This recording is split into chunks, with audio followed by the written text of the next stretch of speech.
wanna be a superstar. You wanna drive fancy cars. Buy 2 houses in LA. Party all night and sleeping late. It's easy to do if you sell your soul to rap, pop, and country, to punk or rock and roll.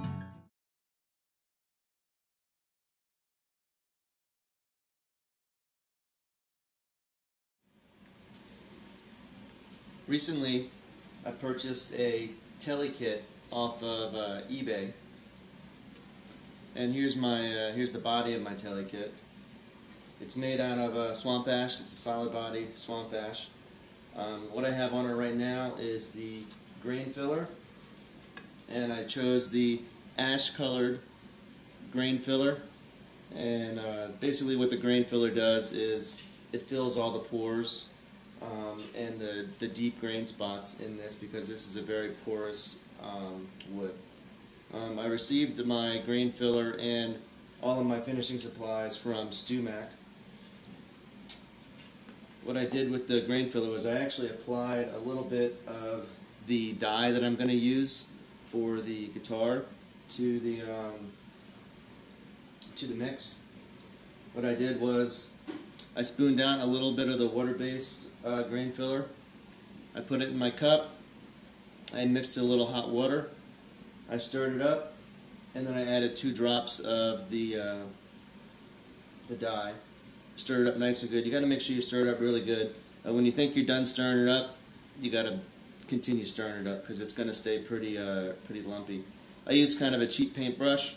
You want to use a quality paintbrush, because some of the bristles actually came off as I was painting it on the wood. When you put it on the wood, you want to paint strokes with the grain first, and then you want to go against the grain.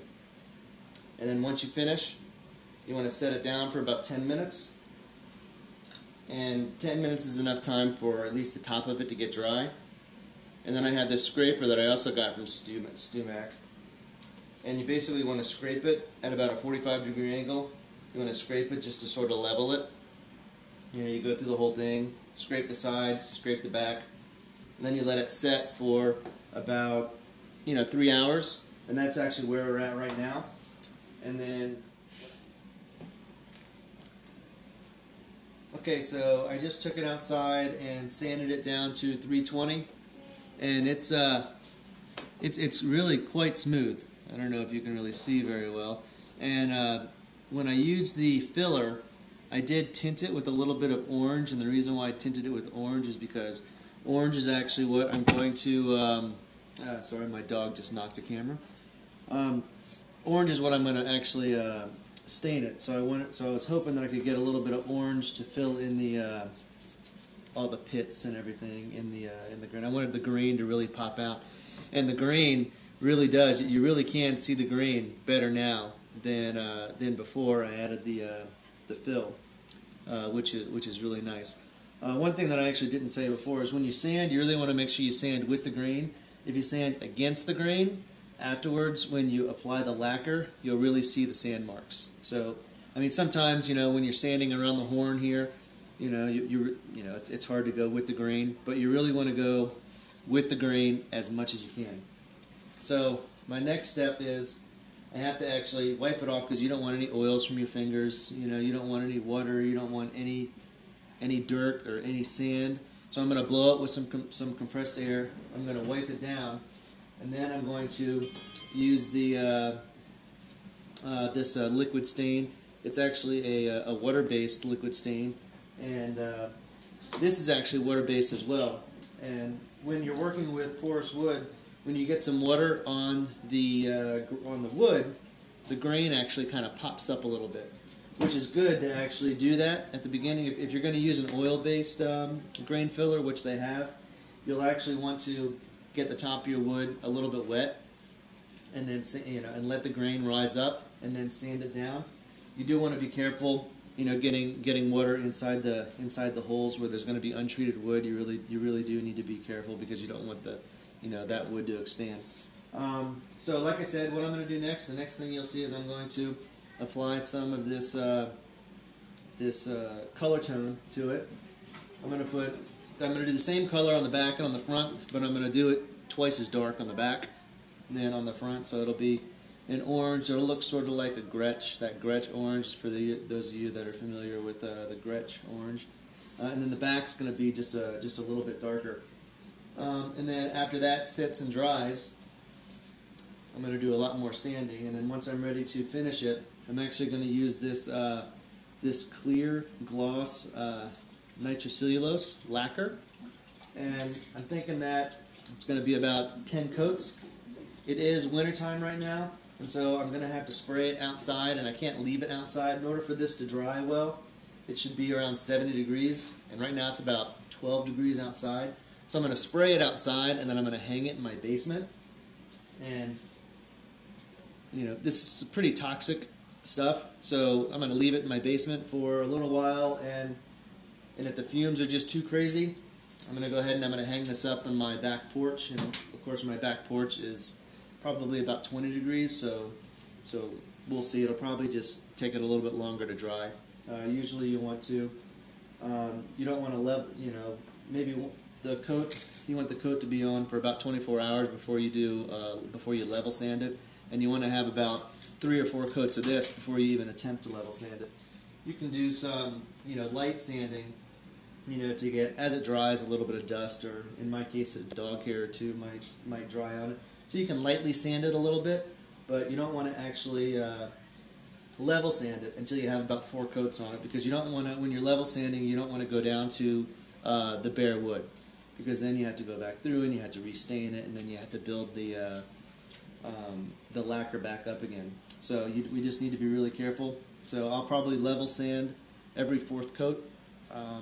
And they say that an experienced luthier, an experienced finisher, usually does about 8 or 9 coats, but this is the first one that I've done, so after talking to a couple of people, they say that I'll probably have to do about 13 or 14 coats. So we'll see. And after I have all the lacquer done, I have some more products that I've gotten from StewMac. I have a coarse polishing compound, and I'll rub this on by hand, and then I'll switch to a medium polishing compound. And what the medium polishing compound will do, will take away the scratches that the coarse has left behind. And then after that, I'll switch to a fine, and then what the fine will do is take away the scratches from the medium. And then after that, I'll go to this swirl remover, and basically this will be the last coat, and basically that'll just remove any little swirls, any little teeny scratches that are left, and then the guitar will be done, and I get to put it together and, you know, maybe play it for you guys. So I'm excited to put a little stain on, and we'll see what it looks like in a few. So here we are after 2 coats of orange. You know, it's transparent. I can see the grain. It's looking really nice. One of the things with dye is always start with a little bit, because you can always add more later. You know, but if you start off with a coat that's too dark, then you're going to have to work with it. So I'm probably going to do 2 more coats on the top, and we'll see if we get that Gretsch color I was talking about. And then on the back, I'm going to do twice as many coats as I did on the front. So if I do 3 coats in the front, I'll do 6 coats in the back, just so there's a nice contrast. But I mean, you know, it looks really nice.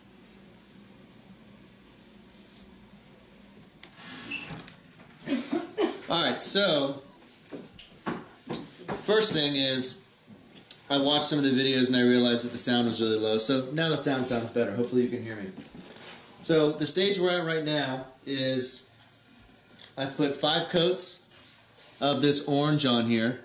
I had not put anything on the back or the sides yet. I put 5 coats on, and I'm thinking that this is going to be the last coat. We'll see what it looks like tomorrow after it's totally dry.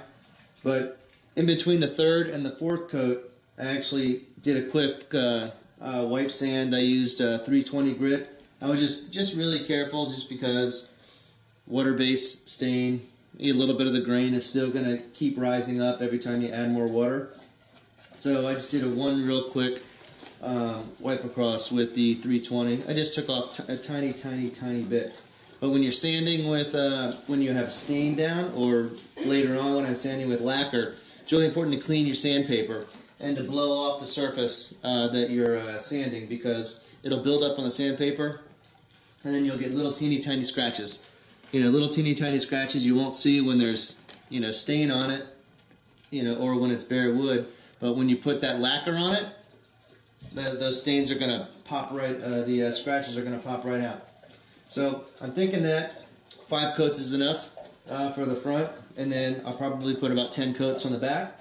But we'll see what it looks like tomorrow morning when it's completely dry.